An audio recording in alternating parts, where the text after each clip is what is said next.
I am Sandra Smith. I am now 32 years old and about 3 springs ago wedded my favorite husband, Mike. I have a wonderful relationship with Michael, and we're also very close to his sister, Emily. We get along like sisters. With Daniel, who would eventually marry Emily. In fact, Michael and I have been together for 10 years before getting married, so we are just like parents to Emily. We always wanted so earnestly and sincerely for her to grow up well, even as we watched over her. Given this background, when Emily reached the important milestone of receiving a marriage proposal from her fiancé, she wanted to introduce him to us, her surrogate parents. "I would like to introduce my fiancé to you both," she shared her feelings with us. That moment was very sentimental for us as a couple because we could see Emily, who we have cared for like our own daughter, finding her life partner and striving for a happy future. It was a joyful moment for both me and my husband, Michael, and our hearts were filled with happiness. Finally, the promised day arrived. Emily brought Daniel, the life partner she chose, to meet us. Daniel seemed to be around my age, maybe around 32. He was precisely 5 years older than Emily, which made me intuitively realize that she prefers older men. I discreetly observed him and was somewhat impressed by his solid features and calm demeanor. However, I couldn't help but notice that Daniel was stealing glances at me repeatedly. Did he have something he wanted to say to me? Was there something about me that concerned him? Or was it just a coincidence? A question mark floated in my mind. I quickly checked my clothing and hairstyle for any issues, but found nothing amiss. Perhaps realizing that staring at me was impolite, Daniel quickly averted his eyes. In the end, we couldn't understand why he was observing me so closely, but Michael and I decided not to worry about it and proceeded to make introductions and engage in conversation with Emily and Daniel, who were seated across the table from us. "Please take good care of my younger sister" was a classic phrase exchanged, and Michael responded with a smile on his face. "Emily, I'm entrusting you to him." Saying this, he entrusted Emily's future happiness to Daniel. This created a harmonious atmosphere at the gathering, easing the initial tension of our first meeting. There was a moment when Michael asked Daniel a question that he was curious about. "Daniel, may I ask where you work?" I was very interested in his answer and listened attentively. Daniel answered proudly, puffing out his chest, "You might have heard of it. I work at Tea Company, which is growing very rapidly right now." "Tea Company? Is that a famous game development company?" I asked. "Yes, that's right. Actually, I changed jobs to work there last year, but I didn't quit my previous job because I disliked it. Tea Company directly scouted me because they highly valued my skills, so this is like a promotion." "Don't worry, I didn't start as a regular employee," Daniel explained. Hearing this astonishing story, both Michael and I were astounded. I involuntarily opened my eyes wide, and our eyes met. Seeing our surprised reactions, Daniel seemed to be convinced that his story had the intended effect, and he continued to speak with even more pride. "That's why I would like you to trust me completely with Emily. I'm rapidly climbing the career ladder at TE Company, and I am confident that I am progressing faster than most. Even though I started as a regular employee, my salary will quickly increase, and my position in the company will rapidly improve, so please rest assured."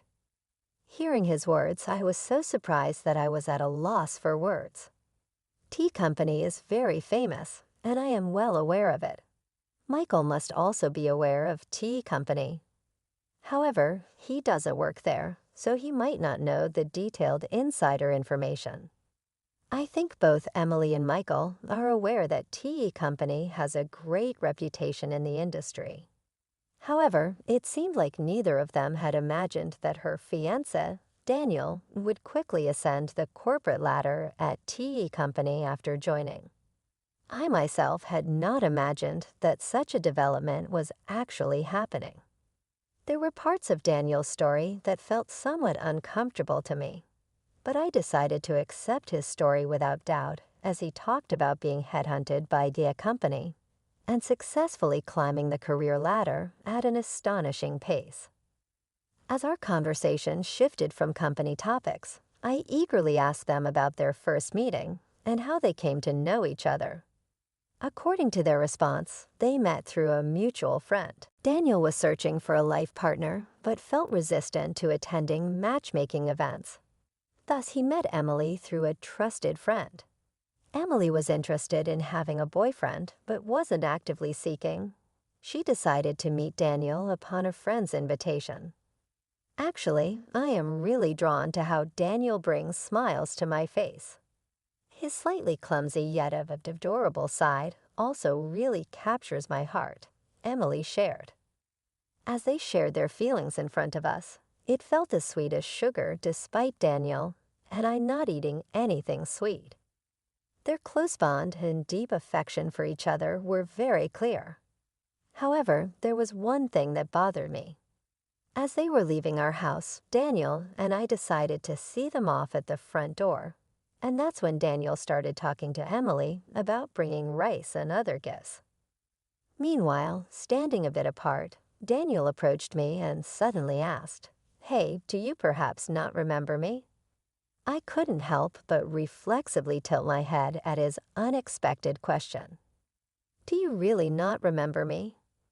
Even as Daniel asked with skepticism, I couldn't recall any close friend named Daniel.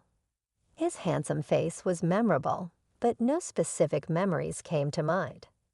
Seeing me desperately trying to recall, Daniel sighed slightly, unable to hide his disappointment. "Well then, let's exchange contact information, and please tell Michael later." Actually, I forgot to exchange contacts with him. I was internally shocked by his sudden informal tone. We might have been close in the past, but I have no memory of it. Moreover, I don't recall ever being close with someone who would use such a rude tone. In my heart, I was swirling with questions like, who on earth is he? What kind of relationship did we have? Considering that Emily was also present, I decided that it was not appropriate to speak up or act out, so I kept silent. However, after we exchanged contact information, I decided to talk to him directly via text message to clear up my doubts.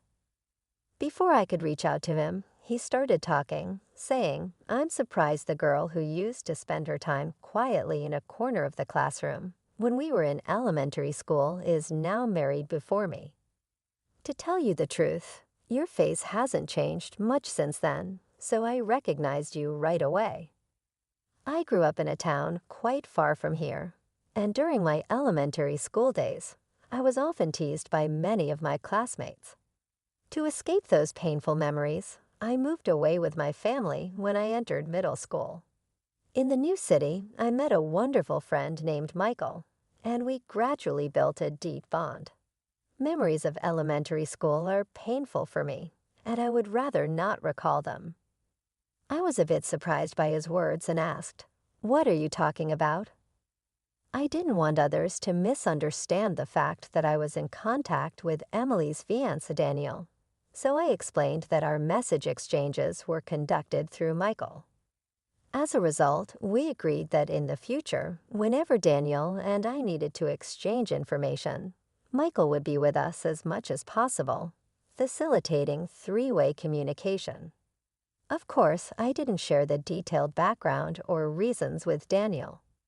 After I finished explaining the situation, Daniel smiled warmly and asked, "By the way, do you remember being called poor girl back in elementary school?"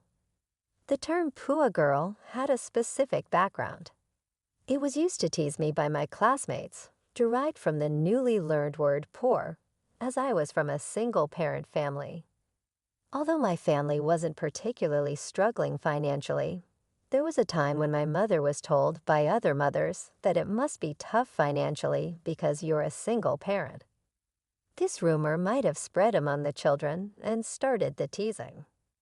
As a result, I decided to move to a new place to change my situation. This decision was also influenced by the fact that my mother was considering legal action for defamation against some moms who were spreading rumors like, "They must be living a frugal life because they are a single-parent family, probably even using cardboard boxes to prepare meals." Since I moved to my new home, I haven't heard the unpleasant nickname, "Pua Girl," which used to be the cause of people teasing me. However, one day I was honestly surprised when a middle-aged man admitted he didn't even know the exact meaning of the word poor. I calmly told him, "Please be careful with your words. You are my sister-in-law's fiancé, and our relationship does not go beyond that. Please do not suddenly say meaningless things." After that, he did not send any more messages. Maybe he took my words seriously and realized that he should stop making rude remarks. However, watching this whole exchange by my side, Michael seemed to feel a strong sense of discomfort at the man's choice of words, and I could see his face cloud over rapidly. What on earth is that man thinking? He seems to have no understanding of the fact that the person he is dealing with is the sister-in-law of the woman he is about to marry. Moreover, he brings up the past from when you two were in elementary school and continues to interact with the same familiarity as back then. Isn't that just crazy? He said, showing his anger. Seeing Michael tremble with rage, I said, calm down," trying to soothe him. I was also a bit concerned, so I immediately contacted my mother and asked her to look for a class photo from my elementary school days. I asked her to check if there was a classmate named Daniel in it. Then my mother quickly found a boy named Daniel and said over the phone, "Wasn't this Daniel the main culprit who used to bully you the most?" At that moment, a flood of memories that I had completely forgotten came back to me. The one who bullied me the most was, in fact, Daniel. Just to be sure, I had her send me a photo from my elementary school days. Looking at the photo, he had a much larger, chubby physique compared to the past. His appearance was completely different now, which is probably why I didn't realize that I knew him. After that, I decided to investigate the situation more thoroughly. During such investigations, a few months after our first meeting, I received a call from Emily. "Sandra, we haven't received your RSVP for the wedding invitation yet. You and your brother are planning to attend, right?" "What wedding invitation?" My husband and I were looking forward to receiving this invitation, but strangely, it never reached us. When I told her about it, Emily seemed surprised and said, "I definitely sent it. Maybe there was some problem somewhere. Anyway, I will come and give it to you directly tomorrow," she said and responded with a very sincere attitude. The next day, Michael and I received the invitation directly from Emily, and we made sure to tell her that we would be attending. At that point, we had no idea what was waiting for us at the wedding venue and how much it would ripple through. No one could have predicted what would happen next. On the day of the wedding, Emily was in a pure white wedding dress, shining like an angel. I congratulated her on the beginning of her new life, tears in my eyes. However, at the same time, the groom Daniel instantly ruined our celebratory mood. I truly wished for Emily's happiness and for my own happiness as well. I wanted this wedding to be a complete success, but the moment he spoke, he pointed at me. Michael, Emily, and I were all surprised at that moment. "Why are you here?" "I deliberately did not send an invitation," he said, looking thoroughly displeased. It seems like Daniel went out of his way to ensure that Michael and I did not receive an invitation.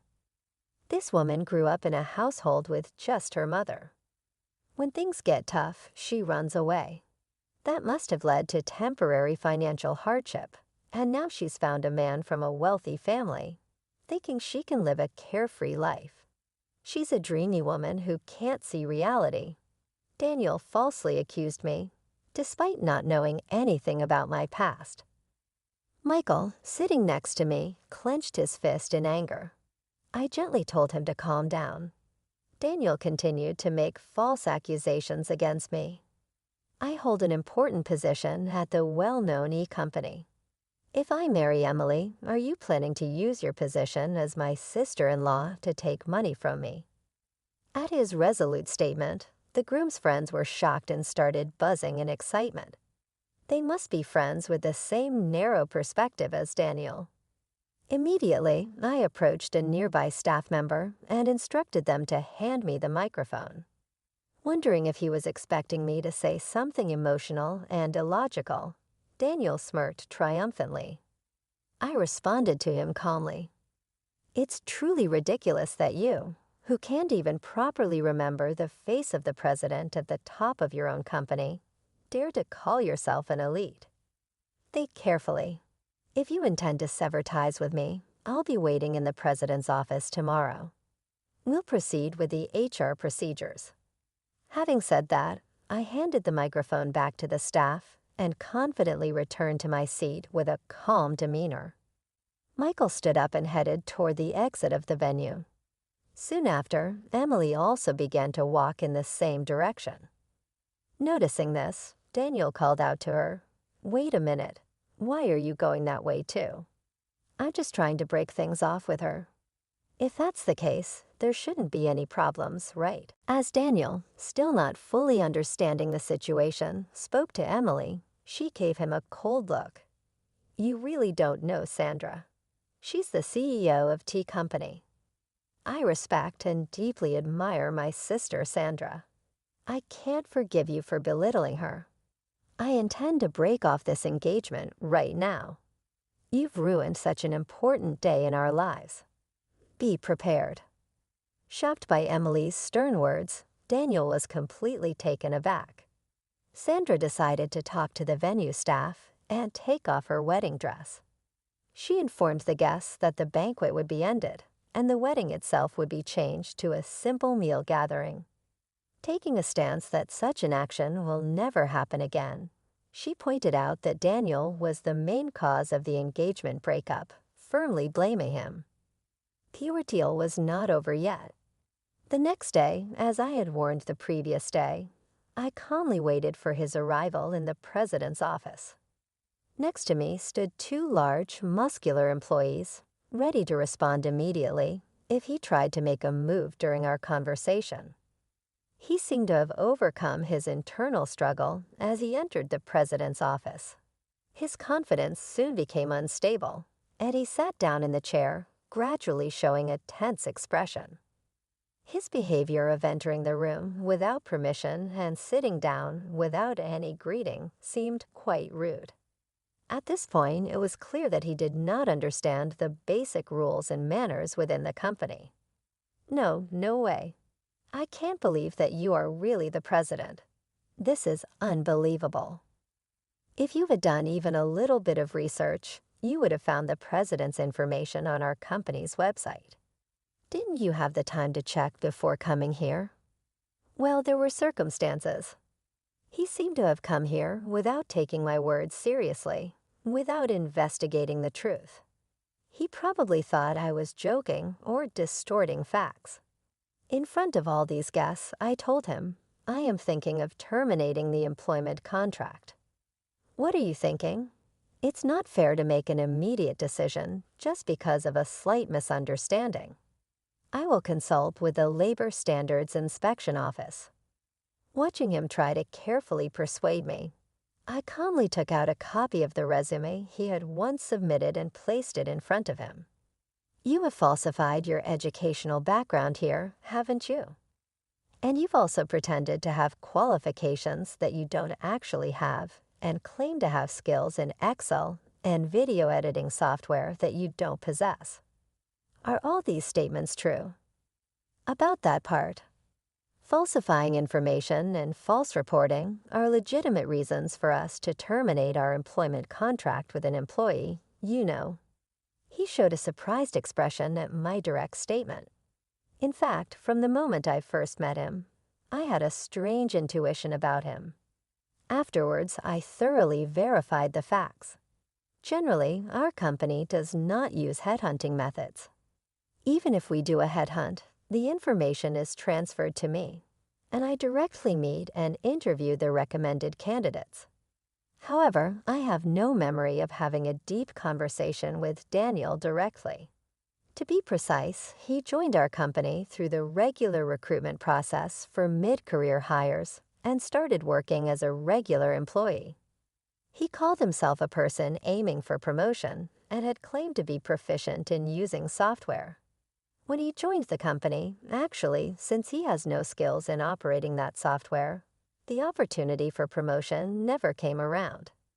Previously, his self-evaluation was incredibly high, and feeling the contradiction in that, I thoroughly investigated his attitude for the next time. Even during work hours, he behaved lazily, basking in the feeling of belonging to T Company. For me, I had absolutely no intention of neglecting an employee with such a work attitude and tried to improve it. Now he has officially ended his engagement with Emily, and there is no special relationship between him and me.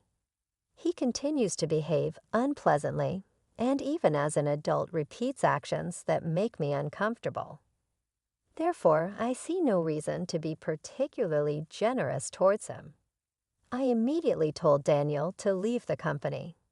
Since he had been with our organization for less than half a year, there was no need to consider severance pay or the handover of specific duties over such a short period.